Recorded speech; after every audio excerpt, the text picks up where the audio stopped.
तो दोस्तों, पिछले एपिसोड में आपने सुना कि दासी रुद्रा को बता रही थी कि किस तरह ज्वाला राक्षस को मारने के लिए महाराज ने 1 लाख स्वर्ण मुद्राओं का लालच दिया। इस लालच में फंसकर कई योद्धा आए और अपनी जान गंवा बैठे। तो दोस्तों, चलिए सुनते हैं कि अब आगे क्या होता है। आप सुन रहे हैं आदि शक्ति का रहस्य एपिसोड 8। एक एक करके दिन पर दिन बीतते गए। बीतते दिनों के साथ साथ राज्य की लड़कियों की संख्या भी कम होती रही। इन सब से महाराज का मनोबल टूट चुका था। वे खुद को मजबूर, लाचार और असहाय महसूस कर रहे थे। लेकिन इन सब में एक बात थोड़ी सी दिलासा देने वाली थी। वो बात क्या थी बहना? रुद्रा ने पूछा। इस पर दासी ने कहा, महर्षि कुशाग्र का आश्रम। सभी लोगों को ये बात पता चली कि महर्षि कुशाग्र ने अपने आश्रम की सीमाएं मंत्र शक्ति से बांध दी है। इसलिए उनके आश्रम पर राक्षस का हमला अब तक नहीं हुआ था। और लोगों की ये बात सही भी थी।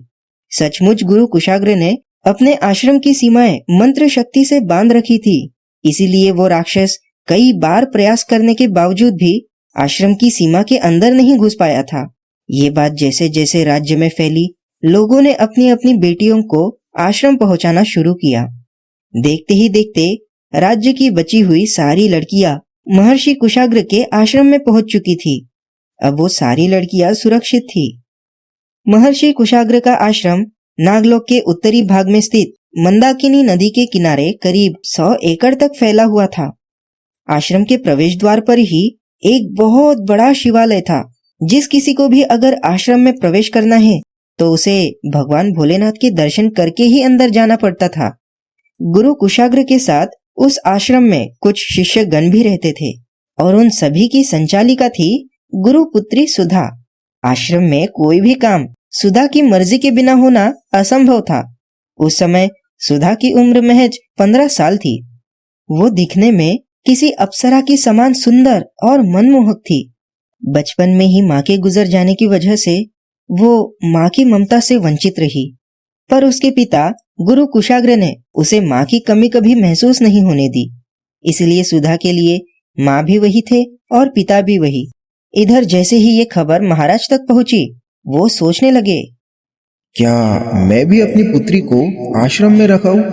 इससे कम से कम उसकी जान तो बच जाएगी। महाराज ने तुरंत सारथी को बुलाकर रथ तैयार करने को कहा। फिर अपनी पुत्री शेषाद्री को लेकर वो आश्रम की ओर निकल पड़े। आश्रम पहुंचते ही महाराज ने पहले तो भोले बाबा के दर्शन किए, फिर महर्षि को अभिवादन करके उन्हें अपने आने का कारण बता दिया। नागराजा की बातों को सुनकर महर्षि बोले, राजन, आप बिल्कुल चिंता ना करें। यहाँ आश्रम में राजकुमारी पूरी तरह सुरक्षित है। महर्षि की ये बातें सुनकर महाराज आश्वस्त होकर खुशी खुशी राजमहल वापस आए। अब वो भयमुक्त होकर उस राक्षस को मारने के बारे में सोच सकते थे। उन्होंने उस ज्वाला राक्षस को हराने का हर संभव प्रयास किया, पर नतीजा शून्य ही रहा। इधर आश्रम में राजकुमारी को अन्य हमउम्र लड़कियों के साथ रहना पड़ रहा था। इसीलिए जल्दी ही उसकी बहुत सारी दोस्त बन गई थी। वो आश्रम में सबके साथ घुल मिल गई थी और बिना किसी दिक्कत के रह रही थी। आश्रम में राजकुमारी के साथ साथ महामंत्री जी की बेटी, अन्य मंत्रीगणों की बेटियां, नगर के अन्य गणमान्य व्यक्तियों के बेटियों से लेकर साधारण गरीब घर की लड़कियां भी रहती थी। लेकिन सुधा की वजह से ऊंच नीच, गरीबी और अमीरी ऐसा भेदभाव वहां नहीं होता था। सभी लड़कियां ऐसी रहती थी जैसे वो सब एक ही परिवार के सदस्य हो। फिर भी राजकुमारी तो आखिर राजकुमारी ही होती है। 3 महीने बाद की बात है। एक रात अचानक राजकुमारी चिल्लाकर उठी और रोते हुए अपनी माँ के पास जाने की जिद करने लगी। आश्रम से राजमहल तक की दूरी लगभग 3 किलोमीटर थी। इसीलिए महर्षि और सुधा ने मिलकर उसे खूब समझाने का प्रयास किया, पर राजकुमारी है कि मानने को तैयार ही नहीं थी। वो लगातार रोए जा रही थी। आखिर महर्षि को राजमहल में संदेशा भिजवाकर रथ बुलवाना ही पड़ा। बाबा, मैं खुद राजकुमारी को छोड़ने राजमहल जाऊंगी, सुधा चिंतित होकर बोली। हाँ बेटी, यही ठीक रहेगा। इतना कहकर महर्षि ने अपनी आंखें बंद कर ली और अपने मुट्ठी को अपने माथे से लगाकर वो कुछ मंत्र बुदबुदाने लगे। फिर जैसे ही उन्होंने अपनी मुट्ठी खोली, उसमें 2 मोती प्रकट हुए। उसमें से एक मोती सुधा को और दूसरा राजकुमारी को देते हुए महर्षि बोले, देखो बेटा, चाहे जो भी हो जाए, इस मोती को अपने शरीर से कभी दूर मत करना। इस पर दोनों ने सहमति दिखाई। फिर सुधा और राजकुमारी दोनों रथ पर चढ़ गए। दोनों के बैठते ही सारथी ने रथ को चलाना शुरू किया। घर जाने की खुशी में राजकुमारी बेहद खुश थी। इसी खुशी में वो अपने हाथ में पकड़े मोती को उछाल उछाल कर पकड़ रही थी। राजकुमारी की इस हरकत से सुधा बेहद चिंतित थी। उसने राजकुमारी को समझाने का बहुत प्रयास किया, पर राजकुमारी थी कि अपने ही धुन में मगन थी। वो आने वाले खतरे से बिल्कुल अनजान थी। सुधा भी उसे समझाते समझाते थक गई।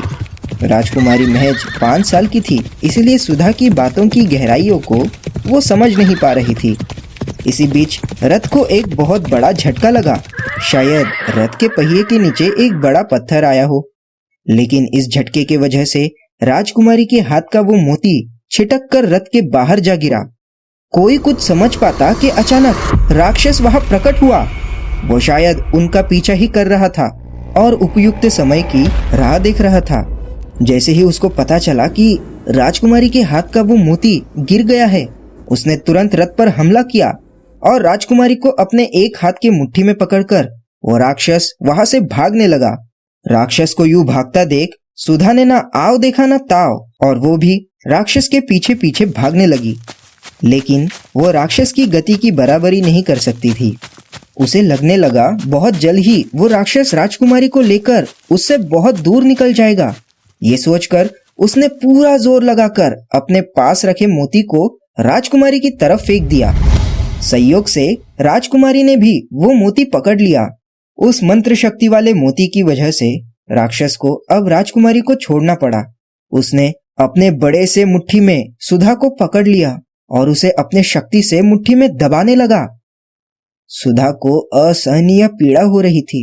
वो दर्द के मारे चीख रही थी, चिल्ला रही थी, पर राक्षस पर इसका कोई असर नहीं हुआ। वो तो बस उसे मारना चाहता था। ज्यादा दबाव के चलते कुछ ही देर में सुधा की मौत हो गई। उसकी मौत होते ही राक्षस जोर जोर से चिंघाड़ने लगा। फिर उसने सुधा को कच्चा ही खा लिया। ये घटना इतनी खौफनाक थी कि राजकुमारी अपनी जगह से हिल तक नहीं पा रही थी। वो जितना संभव हो सके उतना उस राक्षस से दूर भागना चाहती थी, लेकिन वो ऐसा करने में असमर्थ थी। उसके पैर मानो जमीन से जम गए थे। जिस तरह से राक्षस ने सुधा को कच्चा खा लिया था, इस घिनौने दृश्य से राजकुमारी को उल्टियां होने लगी थी। उस नन्ही सी जान ने जैसे तैसे अपने हाथ को अपने मुंह से लगाकर उल्टियां रोकने की कोशिश की। इसी बीच उसके हाथ में रखा वो मोती गलती से उसने निगल लिया। तभी उसने देखा कि वो राक्षस तेजी से दौड़ते हुए उसी की ओर आ रहा है। उसे यूं दौड़ता हुआ आते देख राजकुमारी डर के मारे बेहोश हो गई। राक्षस अब उसके नजदीक आ गया था। उसने राजकुमारी को अपने हाथ में पकड़कर उठा लिया और उसे खाने की कोशिश करने लगा। पर जैसे ही उसने राजकुमारी को खाना चाहा, उसे एक जोरदार झटका लगा। इस झटके से राक्षस तिलमिला गया। फिर भी उसने राजकुमारी को नहीं छोड़ा। वो उसे उसी बेहोशी की हालत में अपनी गुफा की ओर ले गया। यहाँ जैसे ही ये खबर राजमहल और आश्रम में पहुंची, सबके ऊपर मानो दुखों का पहाड़ टूट पड़ा। सबको ये पता था कि अब महर्षि के सिवा और कोई कुछ नहीं कर सकता। महर्षि भी ये बात जानते थे। आखिर उनकी जान से प्यारी पुत्री को उस राक्षस ने मार डाला था, इसीलिए प्रतिशोध की अग्नि उनके भी मन में धधक रही थी। फिर दूसरे दिन सुबह जैसे तैसे वो कुछ सैनिकों को लेकर उस राक्षस के गुफा की ओर निकल पड़े। उनके साथ महाराज और महामंत्री भी थे। कुछ ही देर में वो लोग राक्षस के गुफा के बाहर खड़े थे। फिर गुरु कुशाग्र के कहने पर वो सभी गुफा के अंदर जाने लगे। कई देर तक चलने के बाद भी वो राक्षस उन्हें नहीं मिला। फिर भी वो लोग आगे की ओर चलते जा रहे थे। गुफा के अंदर करीब 1.5 किलोमीटर तक चलने के बाद आखिर वो जगह आ ही गई जहां राक्षस आराम कर रहा था। राजकुमारी को उसने एक बहुत बड़े से लोहे के पिंजरे में कैद करके रखा था। राक्षस को सामने पाकर महर्षि गुस्से से चिल्ला पड़े, ज्वाला राक्षस, आज मैं तुम्हें जिंदा नहीं छोड़ूंगा। इतना कहते ही उन्होंने मंत्र शक्ति से निर्मित एक आग का गोला उस राक्षस की ओर फेंका, लेकिन उस राक्षस ने उस आग के गोले को इस तरह पकड़ लिया मानो वो कोई छोटे बच्चों की गेंद हो। फिर उसने उसी आग के गोले को महर्षि की तरफ उछाल दिया। वो गोला 2 सैनिक पर जाकर गिरा। दोनों ही तुरंत भस्म हो गए। ये देखकर महर्षि को अपनी भूल का एहसास हुआ। उन्होंने मन ही मन सोचा, ये राक्षस तो खुद अग्नि से ही निर्मित है, फिर अग्नि इसे कैसी क्षति पहुंचा सकती है। कुछ क्षण सोचकर उन्होंने एक बड़ा सा पत्थर अपनी मंत्र शक्ति से राक्षस की ओर उछाल दिया, लेकिन राक्षस ने अपने मुट्ठी के एक ही वार से उस बड़े से पत्थर को टुकड़ों में तब्दील कर दिया। अब राक्षस भी कभी चट्टान से तो कभी बड़ी बड़ी लकड़ियों से महर्षि पर हमला करने लगा, लेकिन महर्षि भी अपने मंत्र शक्ति के कारण उसके हमलों को विफल करते रहे। दोनों के बीच घमासान युद्ध हो रहा था। कभी महर्षि राक्षस पर भारी पड़ते तो कभी राक्षस उन पर हावी होता था।